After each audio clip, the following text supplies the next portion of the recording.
Hello everyone. In this presentation today, you would understand how VB.NET provides several types of statements for programmers to develop effective web and Windows applications. The later part would basically be a podcast that would decisively give information about the different statements that VB.NET supports. I request you all to listen carefully. Hello students, I'm indeed very happy to hook up with you all through this podcast. Well, most of you might raise your eyebrows as to what a podcast is all about. Podcast nowadays is an indispensable method used in e-learning. Using podcast, multimedia or audio files can be kept on a website. Those files can be downloaded and they can be stored in mobile devices like iPod, iPhone, mobile phones or even laptops. The students could then at a later point in time can retrieve those files, can listen to them and then enrich their knowledge on any subject. Well, that's a basic idea as to what a podcast is all about. With that brief intro to what a podcast is all about, I would like to welcome you all to the very first series of podcast in this semester in .NET Technologies course. Okay, in today's podcast session, we're going to talk about VB.NET statements. I personally feel that statements in a program are what bricks are to a building. If you decompose a building into smaller parts, what we would get is bricks besides the other constructing components. In a similar manner, if you decompose one huge program, what you would find would be the statements. Well, typically VB.NET is also a programming language available in Visual Studio IDE.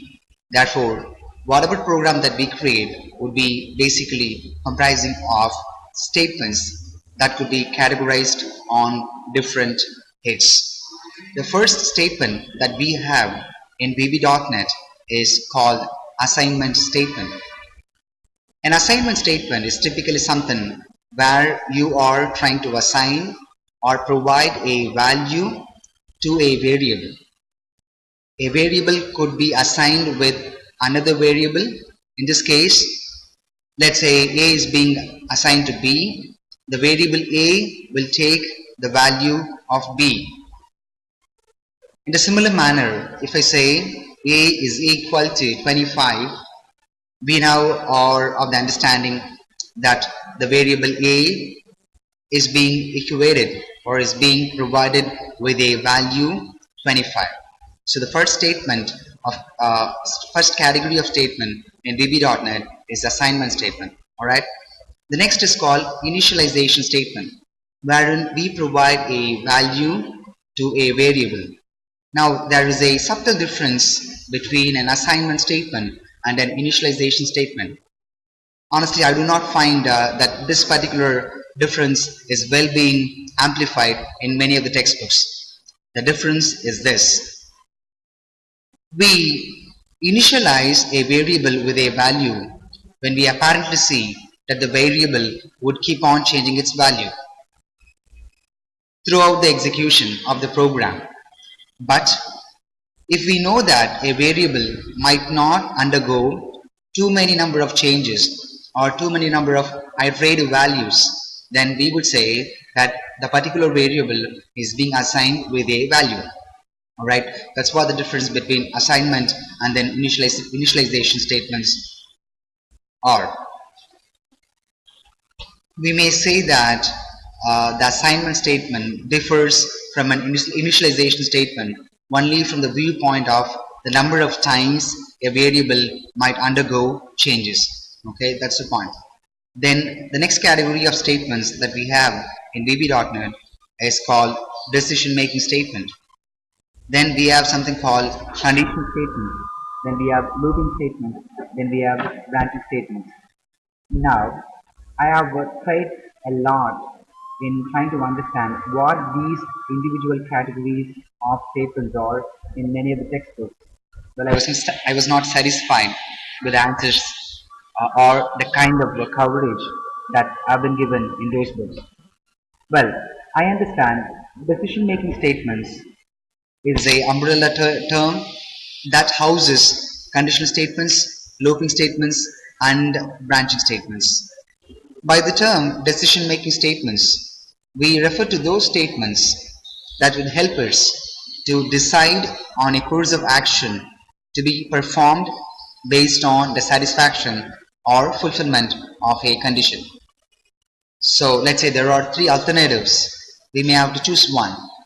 We call that as deciding on something.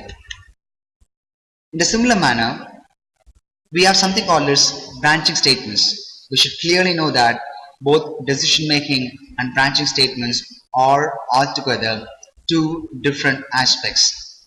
Under decision making statements, we have conditional statements and looping statements. Under branching, without even fulfilling any of the conditions, we could immediately alter the flow of execution. Okay. Let's now talk about in a bit detail oriented aspect. Okay. So when you talk about conditional statements like if, else if, or even else if ladder or select case or switch case in C language, conservatively speaking, we talk about fulfilling one condition. Once the condition is satisfied, the given block, either under if or else if or even under else part, is being executed. If the condition is not being satisfied, that particular block of statements are being skipped. That's what we typically know. So is the case with looping statements. We have a block of statements that gets repeatedly executed so long as a predefined condition is being satisfied or met. But when you're talking about branching statements, they would simply alter the flow of very execution whether or not a particular condition is being met. For example, go to is a branching statement. We have forward branching or backward branching. In other words, more clearly, we have forward jumping and backward jumping. But it is not a good programming practice to use branching statements these days because it might cause a kind of confusion while we are trying to debug, and the program might lack clarity. I don't say it will lack clarity, but it might lack clarity. Okay, that's a basic understanding. Alright, so in this short podcast on VB.NET statements, we have learned about the varied categories of VB.NET statements, namely assignment statements, initialization statements, decision making statements, that would cover both conditional and looping statements. Then we also have one more set of statements. They're called as branching statements, or rather statements that would help us to make either a forward jump or a backward jump. Okay. Well, we also have something to be covered under statement. We also have something called as an expression. Okay, an expression could also be viewed as a valid statement in VB.NET. It can comprise of operands and operators. For example, when I say A is equal to B plus 2, here the variable A is being equated with the variable B plus an addition or summating B with 2, and altogether B plus 2 is being assigned to A. And we would call such expressions as also a valid statement in VB.NET. Okay. Alright, thanks so much for your patience and listening. I would catch up with you all with a next set of podcast. Thank you very much. Do well. Bye-bye.